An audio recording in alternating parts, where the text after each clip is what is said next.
سيئات أعمالنا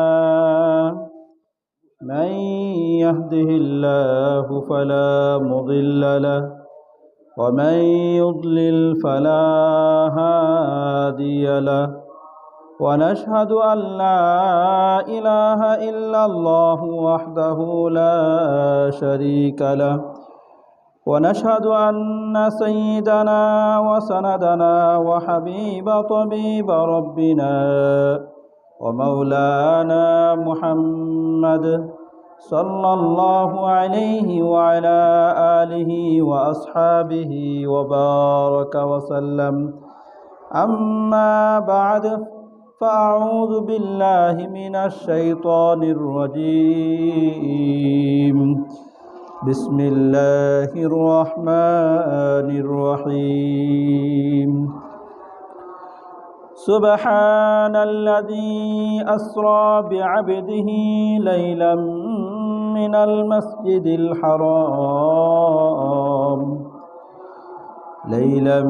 المسجد الحرام إلى المسجد الأقصى الذي باركنا حوله لنريه من آياتنا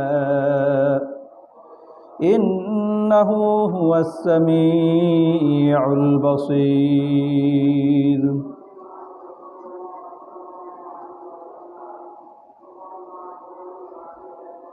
قال رسول الله صلى الله عليه وسلم اللهم بارك لنا في رجب وشعبان وبلغنا رمضان أو كما قال عليه الصلاة والسلام سبحانك لا علم لنا إلا ما علمتنا إنك أنت العليم الحكيم سبحانك لا فهم لنا إلا ما فهمتنا إنك أنت الجواد الكريم আমরা সকলে দুরূদ ইব্রাহিম পড়ি আল্লাহুম্মা সাল্লি আলা মুহাম্মাদিন ওয়া আলা আলি মুহাম্মাদ কামা সাল্লাইতা আলা ইব্রাহিম ওয়া আলা আলি ইব্রাহিম ইন্নাকা হামিদুম মাজিদ اللهم بارك على محمد وعلى آل محمد كما باركت على إبراهيم وعلى آل إبراهيم إنك حميد مجيد معزز محترم মুসলিয়ান کرام মহান আল্লাহ জাল্লা শানুহুর দরবারে লাখো কোটি শুকর লাখো কোটি সুজুদ যে মহান আল্লাহ তাআলা আমাদেরকে জুমার সালাত আদায় করার জন্য আল্লাহ তাআলার ঘর মসজিদের মাঝে আমাদেরকে আসার তৌফিক দান করেছেন সেজন্য সে মহান আল্লাহ তাআলার দরবারে দিল থেকে কালিমাতুশ শুকর আদায় করি সকলে বলি আলহামদুলিল্লাহ আলহামদুলিল্লাহ আরবি যে মাসটি চলতেছে সেই মাসটির নাম হলো রজব মাস এই মাস যখনই আসতো রাসূল সাল্লাল্লাহু আলাইহি ওয়াসাল্লাম আল্লাহ তাআলার কাছে দোয়া করতে থাকতেন আল্লাহুম্মা বারিক লানা ফি রজব ওয়া শাবান ওয়া বাল্লিগনা রমাদান হে আল্লাহ আপনি আমাদের জন্য রজব মাস এবং শাবান মাসকে বরকতপূর্ণ করে দেন আর রমজান পর্যন্ত আমাদেরকে হায়াত দান করেন রমজান পর্যন্ত আমাদেরকে পৌঁছায় দেন এভাবে দোয়া করতে থাকতেন আর এই রজব মাসে রাসূলুল্লাহ সাল্লাল্লাহু আলাইহি ওয়াসাল্লাম আল্লাহ তাআলার সাথে মেরাজ হয়েছিল দুনিয়ার জমিন ভ্রমণ করে ঊর্ধ্ব জগৎ ভ্রমণ করে সাত আসমান ভ্রমণ করে একমাত্র আল্লাহ তাআলার সাথে কথোপকথন আল্লাহ তাআলার সাথে মেরাজ রাসূলুল্লাহ সাল্লাল্লাহু আলাইহি ওয়াসাল্লামের যে হয়েছিল এই মাসে হয়েছিল সেই মেরাজের বিষয়ের পূর্বে আমাদের দুইটা জিনিস জানা, একটা হলো ইসরা আর একটা হলো মেয়ারাজ। ইসরা শব্দের অর্থ হলো আসাইরু লাইলান, রাত্রিতে ভ্রমণ করা। রাত্রিতে যে ভ্রমণ করা হয় এটাকে ইসরা বলা হয়। আল ইসরাউ লা ইয়াকুনু ইল্লা বিল্লাইল, রাত্রের ভ্রমণ ছাড়া অন্য ভ্রমণকে, দিনের বেলায় ভ্রমণ করাকে ওটাকে ইসরা বলা হবে না। পরিভাষায় ইসরা বলা হয় রিহলাতুন আরদিয়াতুন তাম্মাত বিকুদরাতিল্লাহি আজ্জা ওয়াজাল লিরাসূলিল্লাহি সাল্লাল্লাহু আলাইহি ওয়াসাল্লাম মিন মক্কাতা ইলা বাইতুল মুকাদ্দাস। রাসূলুল্লাহ সাল্লাল্লাহু আলাইহি ওয়াসাল্লামকে যে আল্লাহ তাআলা মক্কা মুকাররমা থেকে বাইতুল মুকাদ্দাস পর্যন্ত রাসূলুল্লাহ সাল্লাল্লাহু আলাইহি ওয়াসাল্লামকে আল্লাহ তাআলা যে ভ্রমণ করিয়েছেন, সে ভ্রমণটাকেই বলা হয় ইসরা। মেরাজের রাত্রিতে আল্লাহ তাআলা রাসূলুল্লাহ সাল্লাল্লাহু আলাইহি ওয়াসাল্লামকে মক্কা থেকে বাইতুল মুকাদ্দাস পর্যন্ত যে ভ্রমণটা করেছিলেন ওটাকে বলা হয় ইসরা। যেমন আল্লাহ তাআলা এই বিষয়টা আল্লাহ তাআলা সূরাতু বনী ইসরাঈলের 1 নম্বর আয়াতের মাঝে আল্লাহ তাআলা উল্লেখ করেন, সুবহানাল্লাযী আসরা বিআবদিহি লাইলাম মিনাল মাসজিদিল হারাম ইলাল মাসজিদিল আকসা।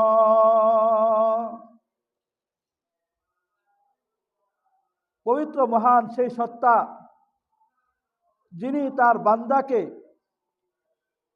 মসজিদে হারাম থেকে মসজিদুল আকসা পর্যন্ত ভ্রমণ করেছেন, রাত্রিবেলায় রাত্রিতে ভ্রমণ করেছেন। পবিত্র মহান সত্তা যিনি তার বান্দাকে রাত্রিতে মসজিদে হারাম থেকে বাইতুল মুকাদ্দাস পর্যন্ত যে ভ্রমণ করেছেন, এর ক্ষেত্রে আল্লাহ তাআলা শব্দটা ব্যবহার করেছেন সুবহানাল্লাযী আসরা বিআবদিহি। আসরা শব্দ আল্লাহ তাআলা ব্যবহার করেছেন, তিনি তার বান্দাকে ভ্রমণ করেছেন। তাই রাসূলুল্লাহ সাল্লাল্লাহু আলাইহি ওয়াসাল্লামের মসজিদে হারাম থেকে নিয়ে বাইতুল মুকাদ্দাস পর্যন্ত রাসূলুল্লাহ সাল্লাল্লাহু আলাইহি ওয়াসাল্লামের যে ভ্রমণটা হয়েছে, এই ভ্রমণটার নাম হলো ইসরা। এই ভ্রমণটার নাম কি? ইসরা। আর রাসূলুল্লাহ সাল্লাল্লাহু আলাইহি ওয়াসাল্লামের বাইতুল মুকাদ্দাস থেকে নিয়ে গগনে ঊর্ধ্ব পর্যন্ত আল্লাহ তাআলা পর্যন্ত যে ভ্রমণ হয়েছে, এটার নাম হলো মেরাজ।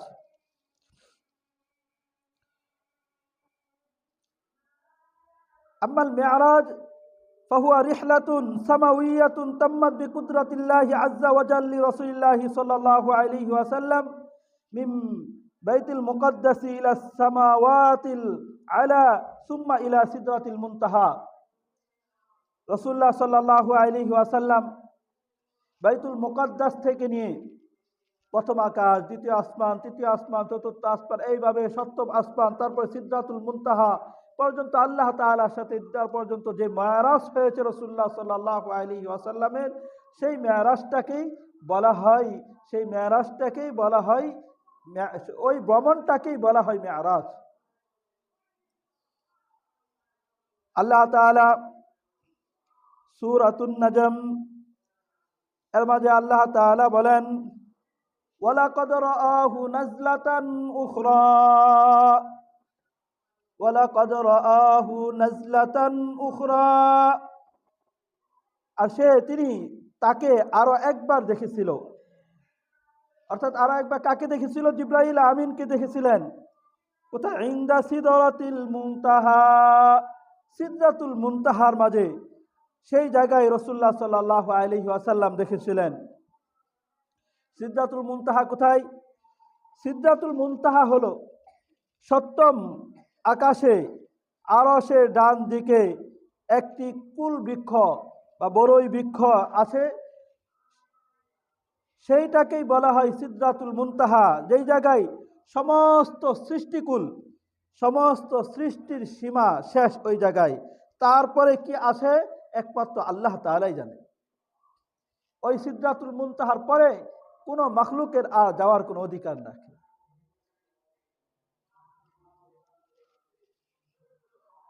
2 নাম্বার, আমাদের নবীজি সাল্লাল্লাহু আলাইহি ওয়াসাল্লামের মেরাজের পূর্বের অবস্থা কি ছিল। রাসূলুল্লাহ সাল্লাল্লাহু আলাইহি ওয়াসাল্লাম দীর্ঘদিন মক্কায় দাওয়াত দেওয়ার পরে নবী সাল্লাল্লাহু আলাইহি ওয়াসাল্লাম তায়েফে গেলেন।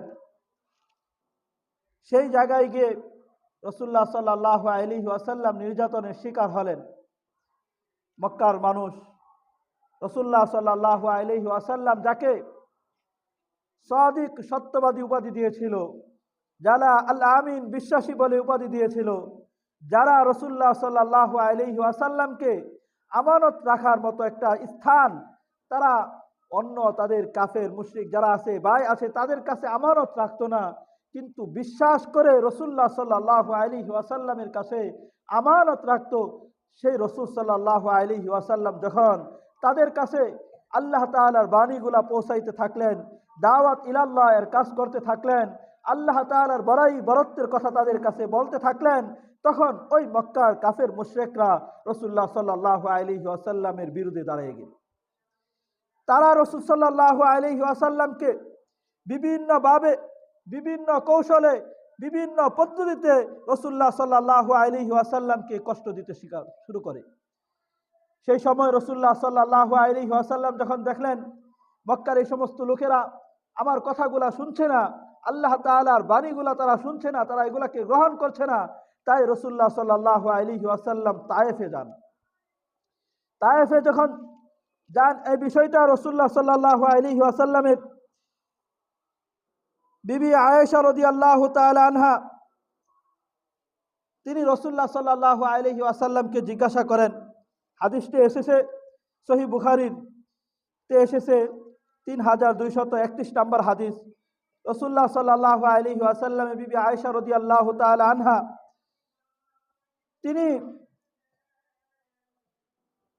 তিনি বলেন, ক্বালাত লিন-নবী সাল্লাল্লাহু আলাইহি ওয়াসাল্লাম, রাসূলুল্লাহ সাল্লাল্লাহু আলাইহি ওয়াসাল্লামকে বললেন, ইয়া রাসূলুল্লাহ, আপনি উহুদের যুদ্ধে যে কষ্টের শিকার হয়েছিলেন, এর চাইতে কি আরো বেশি অন্য কোনো সময় আপনি বেশি পেরেশানি, বেশি কষ্টের শিকার হয়েছিলেন? রাসূল সাল্লাল্লাহু আলাইহি ওয়াসাল্লাম তখন বললেন যে উহুদে যেটা হওয়ার সেটা তো হয়েছিল, কিন্তু তার চাইতে বেশি কষ্টের শিকার যেটা হয়েছিলাম সেটা হলো তোমার কওম। আমি যখন তায়েফে গিয়েছিলাম, সেই জায়গায় গিয়ে আল্লাহ তাআলার বাণীগুলা তাদের কাছে, তাদের কওমের কাছে পেশ করতেছিলাম। ইবনে আব্দে ইয়ালিল তার কাছে আমি পেশ করলাম, নিজেকে পেশ করলাম। পেশ করার পরে তার কাছ থেকে আমি যেটা চেয়েছিলাম সে ওটা আমাকে ওইটার উত্তর দেয় নাই। তারপরে সেই জায়গা থেকে বিষণ্ণ মনে অনেক কষ্ট নিয়ে সেই জায়গা থেকে যখন ফিরে আসে রাসূলুল্লাহ সাল্লাল্লাহু আলাইহি ওয়াসাল্লাম, তায়েফের লিডার যারা ছিল দলের, তাদের কাছে একের পর একজনের কাছে দাওয়াত পেশ করে, তারা গ্রহণ করে নাই। তারা তো গ্রহণ করেই নাই। রাসূলুল্লাহ সাল্লাল্লাহু আলাইহি ওয়াসাল্লামের বিরুদ্ধে দুষ্ট প্রকৃতির বখাটে ছেলে যারা আছে তাদেরকে লেলিয়ে দেয়। তারা রাসূল সাল্লাল্লাহু আলাইহি ওয়াসাল্লামকে পাথর নিক্ষেপ করতে থাকে। ক্লান্ত হয়ে বসে পড়ে, সেই জায়গায় রাসূলকে উঠিয়ে দেয়, আবারই দাঁড় করে যখন চলতে থাকে তখন তারপরে আবারই পাথর নিক্ষেপ করে, গালিগালাজ দিতে থাকে, হাততালি দিতে থাকে, ঠাট্টা মজা করতে থাকে। এইভাবে রাসূল সাল্লাল্লাহু আলাইহি ওয়াসাল্লাম যখন তায়েফ থেকে ফিরে আসলেন, ফিরে এসে এক জায়গায় আশ্রয় নিলেন রাসূলুল্লাহ সাল্লাল্লাহু আলাইহি ওয়াসাল্লাম। কারনুস সাহাবিলে পৌঁছার পর্যন্ত রাসূলুল্লাহ সাল্লাল্লাহু আলাইহি ওয়াসাল্লামের চিন্তা দূর হয় নাই। সেই জায়গায় বসা অবস্থায় তারপরে আকাশের দিকে যখন তাকাইলেন, রাসূল সাল্লাল্লাহু আলাইহি ওয়াসাল্লাম মেঘমালার একটা টুকরা দেখলেন। সেই টুকরার মাঝে দেখলেন জিবরাইল আলাইহিস সালাম রাসূলুল্লাহ সাল্লাল্লাহু আলাইহি ওয়াসাল্লামকে ডেকে বলতেছেন, হে আল্লাহর রাসূল, আপনার সাথে এরা যে সমস্ত কথা বলেছে সব কিছুই আল্লাহ তাআলা শুনেছেন, সব কিছু আল্লাহ তাআলা দেখেছেন। আল্লাহ তাআলা আমার সাথে এই যে পাহাড় পাশে আছে যারা, তাদের পাহাড়ের ফেরেশতাকে আমার সাথে আল্লাহ তাআলা পাঠিয়েছেন। আপনি এই পাহাড়ের ফেরেশতাকে হুকুম করেন, যাই হুকুম করবেন সে তাই করবে। তখন ওই পাহাড়ের ফেরেশতা রাসূলুল্লাহ সাল্লাল্লাহু আলাইহি ওয়াসাল্লামের সামনে সে সালাম দেয় আর আবেদন জানায়। তখন রাসূলুল্লাহ সাল্লাল্লাহু আলাইহি ওয়াসাল্লাম বলেন, বাল আরজু আই ইখরিজাল্লাহু মিন আসলাবিহিম, আমি আশা করি আল্লাহ তাআলা তাদের বংশ থেকে এমন সন্তানদেরকে আল্লাহ তাআলা জন্ম দিবেন, তাদের বংশ থেকে এমন লোক আল্লাহ তাআলা জন্ম দিবেন, এমন লোক আসবে যারা যারা আল্লাহ তাআলার উপর বিশ্বাস করবে, লা ইশরিকু বিহি শাইআন, আল্লাহ তাআলার সাথে কাউকে শরীক করবে না, আল্লাহ তাআলার কে এক বলে স্বীকার করবে, আল্লাহ তাআলাকে মানবে। আমি এটা আশা করি। রাসূলুল্লাহ সাল্লাল্লাহু আলাইহি ওয়াসাল্লাম সেই কষ্টের পরেও আল্লাহ তাআলার কাছে চাইছেন যে আমার পরে এদের পরবর্তী জামানা হলেও তারা ঈমান আনবে, আল্লাহ তাআলার উপর বিশ্বাস করবে। এই যে রাসূলুল্লাহ সাল্লাল্লাহু আলাইহি ওয়াসাল্লাম তায়েফ থেকে এইভাবে বিষণ্ণ মনে কষ্ট নিয়ে ফিরে আসলেন, মক্কায় ফিরে আসলেন। আল্লাহ তাআলার রাসূলুল্লাহ সাল্লাল্লাহু আলাইহি ওয়াসাল্লামকে সান্ত্বনা দেওয়ার জন্য, যাতে রাসূলুল্লাহ সাল্লাল্লাহু আলাইহি ওয়াসাল্লামের কষ্ট কিছুটা লাঘব হয়, কষ্ট দূরীভূত হয়ে যায়, তাই রাসূলুল্লাহ সাল্লাল্লাহু আলাইহি ওয়াসাল্লামকে যে জিনিসটা আল্লাহ তাআলা দিলেন সেটা হলো মেরাজ। আল্লাহ তাআলা দান করেন যে আমার হাবিব, আমার বন্ধু আমার এই দিনের জন্য এতটা কষ্ট শিকার হয়েছে, এখন আমি আমার সেই বন্ধুকে আমার কাছে টেনে এনে আমার কাছে নিয়ে তাকে আমি সান্ত্বনা দিব। তাই রাসূলুল্লাহ সাল্লাল্লাহু আলাইহি ওয়াসাল্লামকে আল্লাহ তাআলার কাছে মেরাজের রাত্রিতে আল্লাহ তাআলার কাছে নিয়ে গেলেন। আল্লাহ তাআলা সূরাত বনী ইসরাঈলের মাঝে এটাই বলেন, সুবহানাল্লাযী আসরা বিআবদিহি লাইলাম মিনাল মাসজিদিল হারাম, মহান পবিত্র সত্তা যিনি তার বান্দা রাসূলুল্লাহ সাল্লাল্লাহু আলাইহি ওয়াসাল্লামকে রাত্রিবেলায় মক্কা থেকে বাইতুল মুকাদ্দাস পর্যন্ত সফর করিয়েছেন। সেই জায়গা থেকে বাইতুল মুকাদ্দাস থেকে রাসূলুল্লাহ সাল্লাল্লাহু আলাইহি ওয়াসাল্লামকে আল্লাহ তাআলা পর্যন্ত নিয়ে যাওয়া হয়। সেই ঘটনাটাই আল্লাহ তাআলা পেয়ারা হাবিব সাল্লাল্লাহু আলাইহি ওয়াসাল্লামের হাদিসের মধ্যেও এসেছে। সহিহ বুখারীর একটা হাদিস আছে 349 নম্বর হাদিসের মধ্যে আনাস রাদিয়াল্লাহু তাআলা আনহু থেকে বর্ণিত। তিনি বলেন, قال كان أبو ذر يحدث أن رسول الله صلى الله عليه وسلم,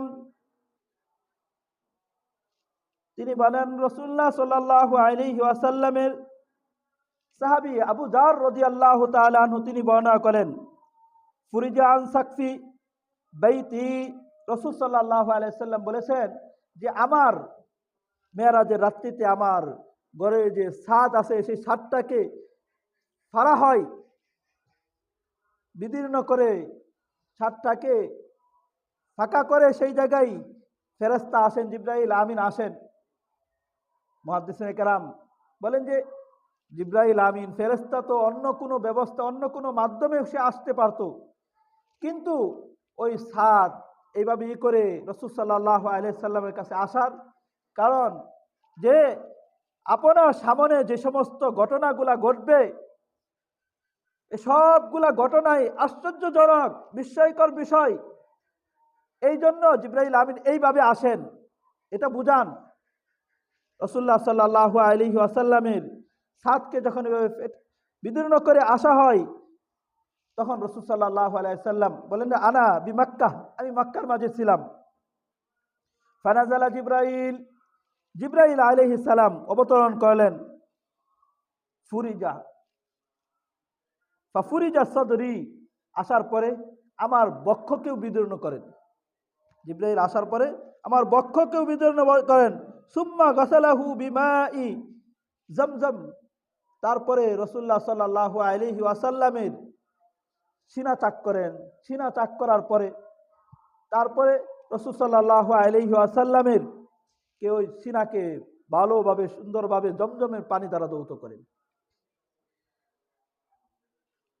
আমাদের আধুনিক জামানায় যত তারা যে রাসূলুল্লাহ সাল্লাল্লাহু আলাইহি ওয়াসাল্লামের এই ঘটনা থেকে বক্ষ বিদীর্ণ করা, ওপেন হার্ট সার্জারি, যে এগুলা তারা কোথা থেকে পেল? এগুলা তারা রাসূলুল্লাহ সাল্লাল্লাহু আলাইহি ওয়াসাল্লামের এই মেরাজের রাত্রিতে এই যে রাসূল সাল্লাল্লাহু আলাইহি ওয়াসাল্লামের বক্ষ বিদীর্ণ করা, এইগুলা দেখে তারা গবেষণা করে করে করে করে তারা এতটুকু উপরে গেছে। সব কিছুই তারা যত গবেষণাই করুক, যত গবেষণাই করে গবেষণার মূলে গিয়ে দাঁড়ায় হয় কুরআনুল কারীম, না হয় রাসূলুল্লাহ সাল্লাল্লাহু আলাইহি ওয়াসাল্লামের কোনো সুন্নাহ, না হয় রাসূলুল্লাহ সাল্লাল্লাহু আলাইহি ওয়াসাল্লামের কোনো ঘটনা থেকে তারা নিয়ে আসা। রাসূলুল্লাহ সাল্লাল্লাহু আলাইহি ওয়াসাল্লামের বক্ষকে বিদীর্ণ করে জমজমের পানি দ্বারা ধৌত করেন। তারপরে সুম্মা জাআ বিতস্তিন মিন যাহাবিন, রাসূলুল্লাহ সাল্লাল্লাহু আলাইহি ওয়াসাল্লামের কাছে স্বর্ণের একটি পেয়ালা নিয়ে আসেন। সেই পেয়ালার মাঝে হিকমত এবং ঈমান দ্বারা ভরপুর ছিল। পেয়ালার মাঝে হিকমত এবং ঈমান এটা ভরপুর ছিল। ওটাকে রাসূলুল্লাহ সাল্লাল্লাহু আলাইহি ওয়াসাল্লামের সিনার ভিতরে ঢেলে দেন। রাসূলুল্লাহ সাল্লাল্লাহু আলাইহি ওয়াসাল্লাম বক্ষ বিদীর্ণ করার পরে তখন রাসূলুল্লাহ সাল্লাল্লাহু আলাইহি ওয়াসাল্লামের কাছে একটা বুরাক নিয়ে আসা হয়, যেটা অন্য আরেকটি হাদিসের থেকে আমরা শুনতে পারবো। মুসলিম শরীফের 300 নম্বর হাদিস, আনাস ইবনে মালিক রাদিয়াল্লাহু তাআলা আনহু থেকে বর্ণিত। তিনি বলেন, আন্না রাসূলুল্লাহ সাল্লাল্লাহু আলাইহি ওয়াসাল্লাম قال উতিয়া বিল বুরাক, আমার কাছে বুরাককে নিয়ে আসা হয়। বুরাককে নিয়ে আসা হয়, এটা কেমন? হুয়া দাব্বাতুন আবিয়াদু তাওয়িলুন ফাওকাল হিমার ওয়া দুনাল বাগি, এটা একটা সাদা বর্ণের একটা পশু। কতটুকু? যে জন্তুটা গাদার থেকেও বড়, গাদা এর চাইতে বড়, আর খচ্চর যে আছে এর থেকে একটু ছোট। গাদার থেকে বড়, খচ্চরের থেকে ছোট, এর মাঝ পর্যায়ের একটা পশু, যেটা রং ছিল সাদা। যে আমরা অনেক সময় দেখা যায় বিভিন্ন জায়গায় আগে এরকম কি করত, মেরাজের বুরাকের ছবি আঁকে, বুরাকের বিভিন্ন ধরনের উটের বা ঘোড়ার ছবি আঁকে, ওটাকে বলতো বুরাক। আসলে বুরাক এটা এমন নয়, এটা তো আল্লাহ তাআলার পক্ষ থেকে আসা একটা প্রাণী। আল্লাহ তাআলা তাকে রাসূল সাল্লাল্লাহু আলাইহি ওয়াসাল্লামকে সফর করানোর জন্য নিয়ে আসছেন। যেগুলা আমরা দেখতে পারি ওটা সব অনুমান করে, ওরকম না। রাসূল সাল্লাল্লাহু আলাইহি ওয়াসাল্লামের কাছে যখন এই বুরাককে নিয়ে আসা হয়, বুরাককে নিয়ে আসার পরে আনাস ইবনে মালিক রাদিয়াল্লাহু তাআলা আনহু তিনি বলেন, উতিয়া বিল বুরাক লাইলাতান আসরা বিহি, রাসূল সাল্লাল্লাহু আলাইহি ওয়াসাল্লামের কাছে যে বুরাক নিয়ে আসা হয়, যে বুরাক দ্বারা রাসূল সাল্লাল্লাহু আলাইহি ওয়াসাল্লাম মক্কা থেকে বাইতুল মুকাদ্দাস পর্যন্ত সফর করেন। ওই বুরাকটা নিয়ে আসার পরে সে রাসূল সাল্লাল্লাহু আলাইহি ওয়াসাল্লাম যখন আরোহণ করবে, সে একটু নড়াচড়া করতে শুরু করে। তখন জিবরাইল আমিন তাকে বললেন, তোমার কাছে যিনি আরোহণ করবেন, তোমার পিঠের উপর যিনি উঠবেন, তিনি তো দুনিয়ার মাঝে সমস্ত মখলুকাতের মাঝে সমস্ত কিছুর থেকে সবচেয়ে প্রিয়। তাকে তুমি আরোহণ করানোর ব্যাপারে তুমি এমন করছো কেন? রাসূল সাল্লাল্লাহু আলাইহি ওয়াসাল্লামের কাছে তখন ওই বুরাকটা গর্মাক্ত হয়ে যায়। রাসূল সাল্লাল্লাহু আলাইহি ওয়াসাল্লামকে নিয়ে উঠেন, বুরাকের মাঝে উঠেন। যে এটার গতি কেমন ছিল, তার চোখে দৃষ্টি যতদূর পর্যন্ত যেত, তার একটা কদম এক খুর এই জায়গা পড়ার সাথে সাথে আর তার দৃষ্টি যতদূর পর্যন্ত যেত ততদূর পর্যন্ত আরেকটা কদম পড়ত। এমন গতিশীল ছিল। রাসূল সাল্লাল্লাহু আলাইহি ওয়াসাল্লাম সেই বুরাকে সফর করে বাইতুল মুকাদ্দাসে পৌঁছেন। হাত্তা উতিয়াত বাইতুল মুকাদ্দাস, যখন রাসূল সাল্লাল্লাহু আলাইহি ওয়াসাল্লাম কি উতিতু বাইতুল মুকাদ্দাস, রাসূল সাল্লাল্লাহু আলাইহি ওয়াসাল্লামকে যখন বাইতুল মুকাদ্দাসে নিয়ে আসা হয়, তখন রাসূল সাল্লাল্লাহু আলাইহি ওয়াসাল্লাম তার ওই বুরাককে এমন এক খুঁটির মাঝেই বাঁধেন, যেই খুঁটির মাঝে অন্যান্য নবীরাও তাদের জানোয়ারগুলাকে, তাদের প্রাণীগুলাকে বাঁধত, সেই জায়গায় রাসূল সাল্লাল্লাহু আলাইহি সাল্লাম বাঁধেন। তারপর বলেন কলা সুম্মা দাখালতু মসজিদা, অতঃপর বাইতুল মুকাদ্দাসের মাঝে প্রবেশ করি। ফাসাল্লাইতু ফীহি রাকাতাইন, অতঃপর সেই জায়গায় 2 রাকাত নামাজ আদায় করেন। নামাজ আদায় করার পরে সুম্মা খরাজতু, তারপর মসজিদ থেকে বের হন। বের হওয়ার পরে ফাজা জিবরাইল আলাইহিস সালাম, জিবরাইল আলাইহিস সালাম বিইনাইন মিন খামরিন ওয়া ইনাইন মিন লাবানিন, রাসূল সাল্লাল্লাহু আলাইহি ওয়াসাল্লামের কাছে 2টা পাত্র নিয়ে আসেন। এক পাত্রের মাঝে ছিল মদ ছিল, আরেক পাত্রের মাঝে দুধ ছিল। রাসূল সাল্লাল্লাহু আলাইহি ওয়াসাল্লাম যে দুধের পাত্র যে আছে ওটাকেই গ্রহণ করেন। তখন জিবরাইল আমিন তিনি বলেন ফাকালা জিবরাইল আলাইহিস সালাম তিনি বলেন, আপনি যেটাকে গ্রহণ করেছেন ওটা আপনার ফিতরাত অনুযায়ী গ্রহণ করেছেন। তারপরে তিনি আরেক হাদিসের মাঝে আসে, তিনি বলেন যে আপনি যদি আপনার কাছে যে 2টা পেয়ালা নিয়ে আসা হয়েছিল, একটা হলো যে দুধের আরেকটা মদের, আপনি যদি দুধেরটা গ্রহণ না করে মদেরটা গ্রহণ করতেন, তাহলে আপনি আপনার যে উম্মত আছে তারা উম্মতগুলা পথভ্রষ্ট হয়ে যেত, অবাধ্য হয়ে যেত। আপনি আপনার ফিতরাত অনুযায়ী, আপনার যে অভ্যাস, সেই অভ্যাস অনুযায়ী যেটা গ্রহণ করেছেন, আল্লাহ তাআলা আপনাকে হেদায়েতের উপর আল্লাহ তাআলা আপনাকে পথ দেখিয়েছেন।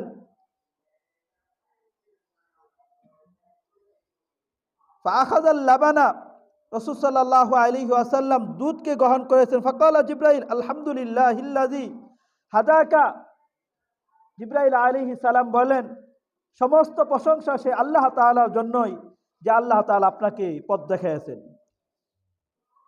ওয়ালাউ আখাযতাল খামরা, আপনি যদি মদকে গ্রহণ করতেন তাহলে আপনার উম্মত অবাধ্য হয়ে যেত।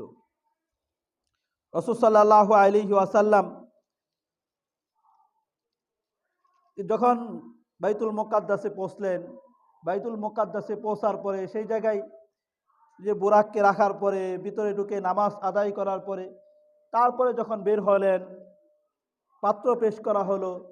পাত্র পেশ করার পরে দুধের পাত্রকে গ্রহণ করলেন। তারপরে যখন রাসূল সাল্লাল্লাহু আলাইহি ওয়াসাল্লামের কাছে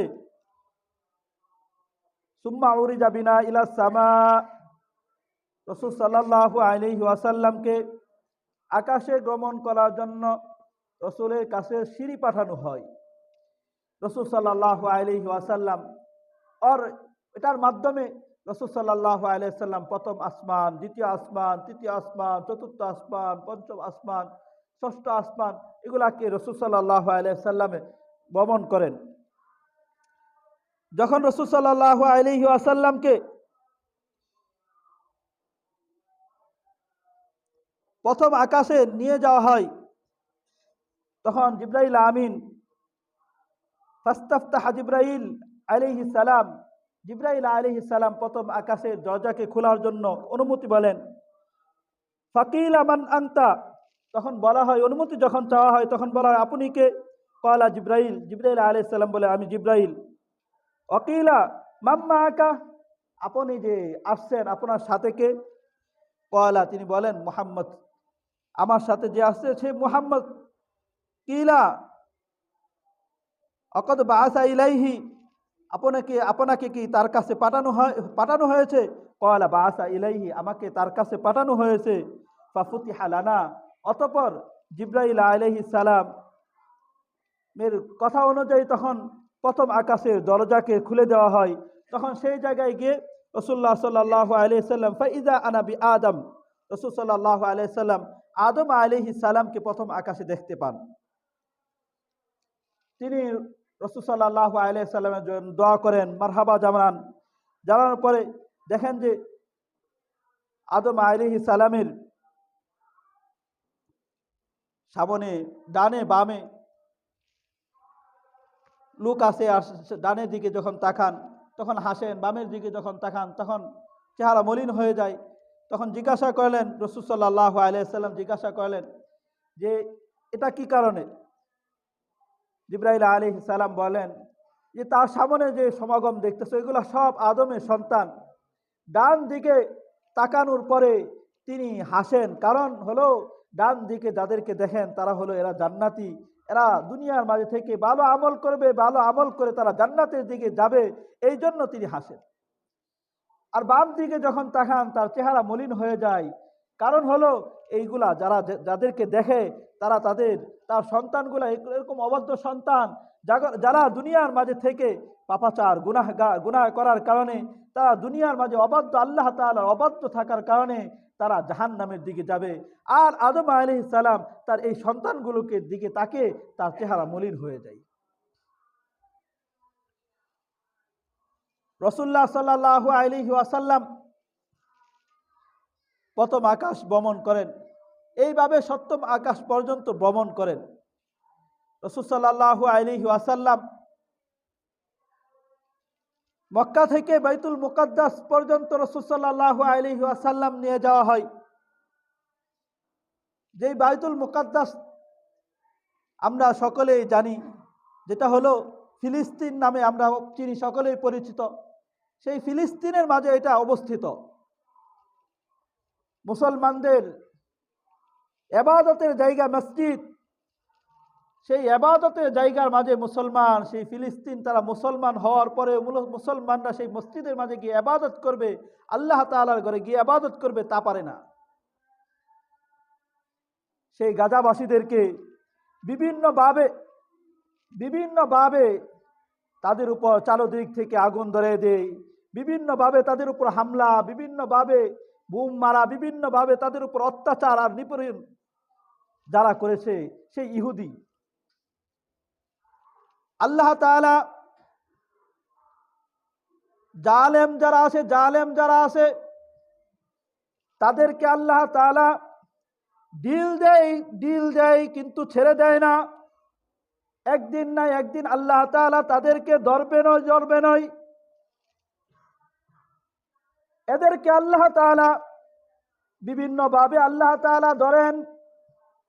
আমরা গত কয়েকদিন আগে আমরা শুনেছি আমেরিকার মাঝে বিশাল যে আগুন ধরেছে, সে আগুন নিবানোর মতো তাদের এত প্রযুক্তি থাকার পরেও তারা আগুন নিভাতে পারে নাই। কারণ এই আগুন তো আল্লাহ তাআলার কুদরতি আগুন, যে মানুষগুলার অন্তরগুলাকে তারা পুড়েছিল, সেই অন্তরগুলার দোয়া, সেই অন্তরের আগুন তাদের মাঝে লেগেছে। ইমাম গাজালি রহমতুল্লাহি আলাইহি, বিখ্যাত দার্শনিক, তার এক কিতাব আছে গুলিস্তা, সেই কিতাবের মাঝে তিনি একটা ঘটনা উল্লেখ করেন। তিনি ঘটনা উল্লেখ করেন যে এক জালেম বাদশা, তার যখন আগুন লেগে যায়, আগুন লেগে যাওয়ার কারণে তিনি বসে বসে দাঁত কামড়াচ্ছেন, দাঁতের ভিতরে আঙ্গুল দিয়ে আঙ্গুল কামড়াচ্ছেন। তখন এক বুজুর্গ তার পাশ দিয়ে যায় আর বলে যে তুমি বসে বসে আঙ্গুল কামড়াচ্ছ কেন? যে বলে যে এই যে দেখো না আগুন লেগে সব পুরো ছারখার হয়ে যাচ্ছে। যে বলে যে এই আগুন তো সেই আগুন না, এই আগুন হলো তুমি জুলুম অত্যাচার করার কারণে, মানুষকে জুলুম করার কারণে মানুষের শব্দ, মানুষের শব্দের অন্তরে যে দোয়া আছে, অন্তরে যে আগুন আছে, সেটা হলো সেই আগুন। আল্লাহ তাআলা ধরেন, যখন আল্লাহ তাআলা ধরেন, তখন সেই আল্লাহ তাআলার ধরা থেকে বাঁচার আর ক্ষমতা কেউ রাখে না। এজন্য আমাদের